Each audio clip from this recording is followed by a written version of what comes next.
நம்பி அந்த வார்த்தையை சொல்லி, அந்த வார்த்தை எனக்கு நடந்து விட்டது, அதுக்காக நன்றி இயேசுவே அப்படின்னு சொல்லும்போது நம்ம உண்மையிலே வெகு சீக்கிரமாக விடுதலை பெற்றவர்கள் ஆகும். அப்போ நம்ம எப்படி வாழலாம்? என்னதான் தீங்கு நேரிட்டாலும், என்னதான் பிரச்சனை வந்தாலும், திரும்பவும் திருப்பாடல் 91 சொல்லுது, தீங்கு எதுவும் உனக்கு நேரிடாது அப்படின்னு சொல்லுது இல்லையா? நமக்கு சுற்றி என்ன பிரச்சனை நடந்தாலும் எதுவும் நம்மளை என்ன செய்யாது, பாதிக்காது. சரியா? நம்ம சந்தோஷமாக கடவுளை புகழ்ந்துட்டு எல்லாரையும் அன்பு செய்துட்டு கடவுள் மேலே நம்பிக்கையாக இந்த வார்த்தையை துணையாக கொண்டு ஆவியானவரையும் துணையாக கொண்டு பரிசுத்த வாழ்வை வாழ போகிறோம். அது நம்ம வாழ்ந்தாலே மற்றவங்களுக்கு நம்ம அதை சொல்லிக் கொடுப்போமா? இப்போ எனக்கு தெரிஞ்சு தானே நான் உங்களுக்கு சொல்கிறேன், அதே போல் நீங்கள் இன்னொரு யாருக்காவது சொல்லுவீங்க. அப்போ என்ன ஆகிடும்? அவங்களும் கடவுளுக்குள்ள வார்த்தைக்குள்ள நம்பி வருவாங்க. அவங்களும் கடவுளின் அன்பை பற்றி, இயேசு எவ்வளவு இனிமையானவர் என்பதை பற்றி அவங்களும் ருசிப்பாங்க. ருசிக்கும் போது என்ன நடக்கும்? விண்ணகத்தில் மனம் திரும்பின ஒரு பாவியை குறித்து விண்ணகத்தில் என்ன நடக்கும்? மகிழ்ச்சி உண்டாகும், பெரும் மகிழ்ச்சி உண்டாகும். சரியா? அப்போ நம்ம கடவுளுக்கு சந்தோஷம் கொடுக்குறோமா? கடவுளுக்கு சந்தோஷம் கொடுத்தா என்ன நடக்கும் தெரியுமா? நெகேமியால இருக்கு, ஆண்டவரது மகிழ்வே உங்கள் வலிமை. சரியா? கடவுள் நம்ம குறித்து மகிழ்ந்தாருன்னா நமக்கு அது என்னது? ஸ்ட்ரென்த். நம்ம இனி ஸ்ட்ராங்காக இருப்போம், சுகமாக இருப்போம், ஹாப்பியாக இருப்போம். எந்த தீங்கும் அணுகாது, எந்த கொள்ளை நோயும் நம்மட நெருங்க. நம்ம செய்ய நம்ம குடும்பம் முழுவதுமாக என்ன ஆகிடும்? நீ ஆண்டவராகிய இயேசு கிறிஸ்துவை விசுவசி, அப்பொழுது நீயும் உன் வீட்டாரும் ரட்சிக்கப்படுவீர்கள் இருக்கா? அந்த வார்த்தையும் நிறைவேறணும்ல. இது எல்லாமே நிறைவேறினா அதுவும் நிறைவேறும்ல. அப்போ நம்ம வீட்டாரும் என்ன செய்வாங்க? கடவுளுக்குள்ளே வருவாங்க. அப்போ வீட்டில் என்ன நடக்குவாங்க? சண்டையா நடக்கும். அவ்வளவும் அன்பு மட்டுமே அங்கே பெருகி வழிந்தோடும். சரியா? அப்போ இனி நீங்கள் புதிய வாழ்வு வாழ போகிறீங்க கடவுள்கிட்ட. அதுக்காக ஜபம் பண்ணுங்க. இன்னொன்று, ஜபம் பண்ணுறதை விட பைபிளை திறந்து அதில் இருக்கிற வசனங்களை புரிந்து மனப்பாடம் பண்ணு. பிள்ளைங்க தூங்கும்போது ராத்திரி தலையில் கையை வச்சு நான் சொல்லித்தர பாயிண்ட்ஸ் எல்லாம் எழுதிடுவீங்களா? இது நம்ம பிரதர் டீச் பண்ணது. எழுதுவீங்களா? ஒன்று நம்ம பிள்ளை மேல எல்லாம் தூங்கிட்டு இருக்கும்ல, அப்போ கையை வச்சு முதல் சொல்கிறது, இயேசுவின் பெயரால் என் பிள்ளைகள் முற்றிலுமாய் சுகமாய் இருக்கிறார்கள். முதல்ல. சரியா? எழுதுறீங்களா?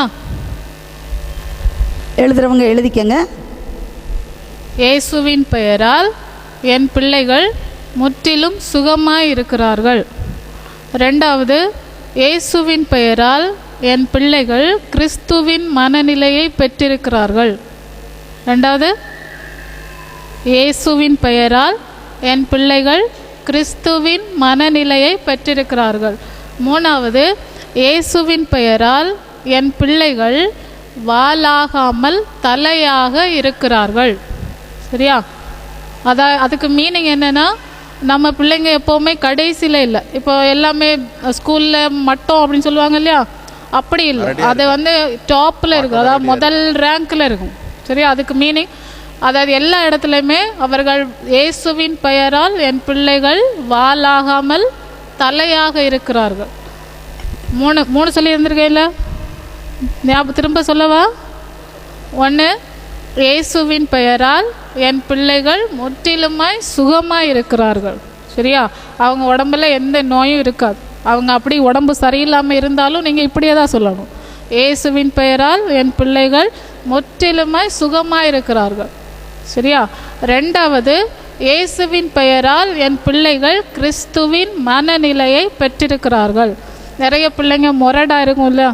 குசும்பு பண்ணும், சொன்னால் கேட்காது, அது நிறைய ரொம்ப சேட்டைகள் ரொம்ப வித்தியாசமாக பண்ணினா இந்த வார்த்தை அந்த பிள்ளைக்கு கிறிஸ்துவின் மனநிலைன்னா என்ன? ஆவியானவரோட வரங்கள் அல்லது கனிகள் படிச்சிருக்கோம் இல்லையா?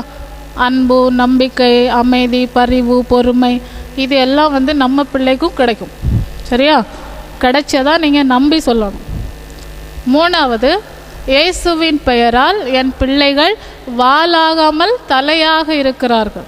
சரியா? நாலாவது, இயேசுவின் பெயரால் என் பிள்ளைகள் கீழாகாமல் மேலாக இருக்கிறார்கள். அதாவது கீழாகாமல் மேலாக இருக்கிறார்கள் அப்படின்னா, கடவுள் ஒரு வாக்குறுதி சொல்லியிருக்காரு, உன்னை நான் உயர்த்துவேனே அன்றி ஒருபோதும் தாழ்ந்து போக விடமாட்டேன்னு சொல்லியிருக்கார். அந்த வசனத்தின் அடிப்படையில் என் பிள்ளைகள் கீழாகாமல் மேலாக இருக்கிறார்கள். சரியா? அஞ்சாவது, இயேசுவின் பெயரால் என் பிள்ளைகள் போராளிகளாகவும் வெற்றி பெறுபவர்களாகவும் இருக்கிறார்கள். யாரோட போரிடுவார்கள் அவங்க? சாத்தாங்கூட. சரியா? சாத்தாங்கூட சண்டை போட்டு அதில் வெற்றி பெறுகிறவர்களாக வாழ்வார்கள். அப்போ என்ன சொல்லணும்? இயேசுவின் பெயரால் என் பிள்ளைகள் போராளிகளாகவும் வெற்றி பெறுபவர்களாகவும் இருக்கிறார்கள். அடுத்தது கடைசியா, இயேசுவின் பெயரால் என் பிள்ளைகள் இறை ஆட்சியில் ஊழியம் செய்கிறார்கள். இயேசுவின் பெயரால் என் பிள்ளைகள் இறை ஆட்சியில் ஊழியம் செய்கிறார்கள்.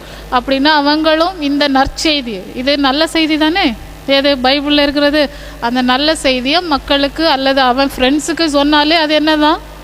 அது ஊழியம் தானே, கடவுளுக்கு ஒரு ஊழியம். அப்போ இறையாட்சியின் ஊழியர்களாக என் பிள்ளைகள் இருக்கிறார்கள். எத்தனை சொல்லியிருக்கோம்? 6. திரும்ப சொல்லவா? 6 தானே? 6ஆவதா? திரும்ப சொல்லமா? முதல்ல இருந்து 6ஆவது, இயேசுவின் பெயரால் என் பிள்ளைகள் இறையாட்சியின் ஊழியர்களாய் இருக்கிறார்கள். இது இந்த ப்ரேயருக்கும் ஒரு சாட்சி உண்டு. இந்த ஒயிட் புக்கையும் அந்த ப்ரேயரையும் எழுதி என்னோட டிபார்ட்மெண்ட்லேயே வேலை பார்க்குற ஒரு பொண்ணுக்கு கொடுத்தேன். அவங்களுக்கு 2 பொண்ணுங்க உண்டு. அதில் அந்த 2ஆவது குழந்தை எப்போவும் நைட்டு அழுதுகிட்டே இருக்குமா. அப்போ அவங்க என்ன செய்தாங்க, நான் சொல்லியே கொடுக்கல எப்படி செய்யணும் அப்படியெல்லாம். ஆனால் அவங்களுக்கு இந்த ப்ரேயரை ஃபுல்லாக எழுதி கொடுத்துட்டேன். அவங்க ராத்திரி அந்த குழந்தை அழ அந்த குழந்தை மேலே தலையில் கை வச்சு இந்த ஜெபம், ஒரே ஒரு வார்த்தை தான், இயேசுவின் பெயரால் என் பிள்ளை ஆவியின் அபிஷேகம் பெற்றிருக்கிறாள், இயேசுவின் பெயரால் என் பிள்ளை ஆசீர்வதிக்கப்பட்டிருக்கிறாள். இந்த 2 வார்த்தையை திருப்பி சொல்லிகிட்டே இருந்தாங்க. அதையும் கூட சேர்த்துக்கோங்க. சரியா? இந்த இதில் அப்போ ஏழாவது, இயேசுவின் பெயரால் என் பிள்ளைகள் ஆவியின் அபிஷேகம் பெற்றிருக்கிறார்கள். 7ஆவது. 8ஆவது, இயேசுவின் பெயரால் என் பிள்ளைகள் ஆசீர்வதிக்கப்பட்டிருக்கிறார்கள். அப்போ முதல்ல இருந்து 7ஆவது, இயேசுவின் பெயரால் என் பிள்ளைகள் ஆவியின் அபிஷேகம் பெற்றிருக்கிறார்கள். 8ஆவது, இயேசுவின் பெயரால் என் பிள்ளைகள் ஆசீர்வதிக்கப்பட்டிருக்கிறார்கள். ஏன் எல்லாத்துலேயும் இயேசுவின் பெயரால் போடணும்?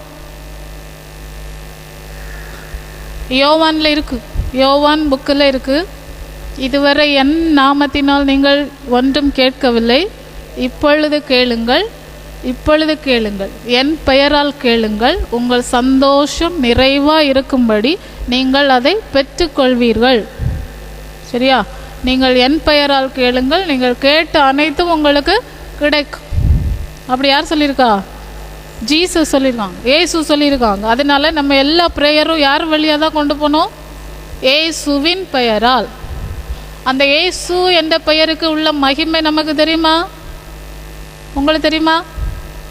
ஏசு அப்படின்னு நம்ம அதை உச்சரிக்கும் போது அதில் உள்ள மகிமை மாட்சிமை உங்களுக்கு தெரியுமா? அதுவும் இதே பைபிளில் தான் கொடுத்துருக்கு.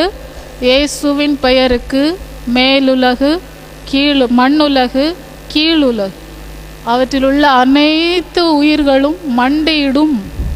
இயேசுக்கு முன்னே அந்த எல்லா உயிர்களும் மண்டையிடும். அப்போ அவருக்கு தான் உலகில் அந்த ஆட்சி செய்கிற அதிகாரம் எல்லாம் யாருக்கு கொடுக்கப்பட்டிருக்கு? இயேசுவுக்கு.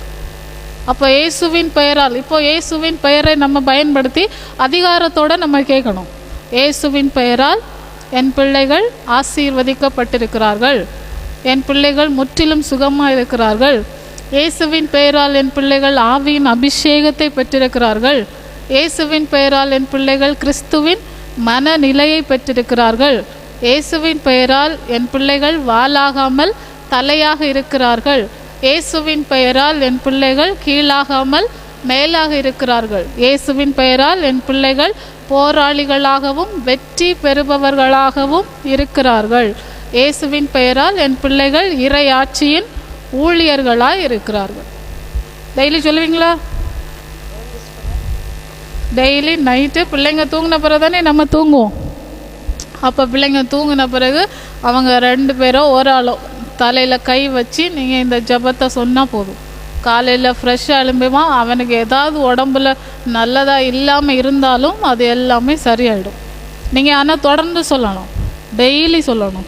அவன் தூங்கின பிறகு டெய்லி அவன் மேலே கை வச்சு சொல்லணும். சரியா? Praise the Lord. Hallelujah. Thank you Jesus. கரங்கள் தட்டி சகோதரிக்கு நாம் நன்றி செலுத்துவோம்.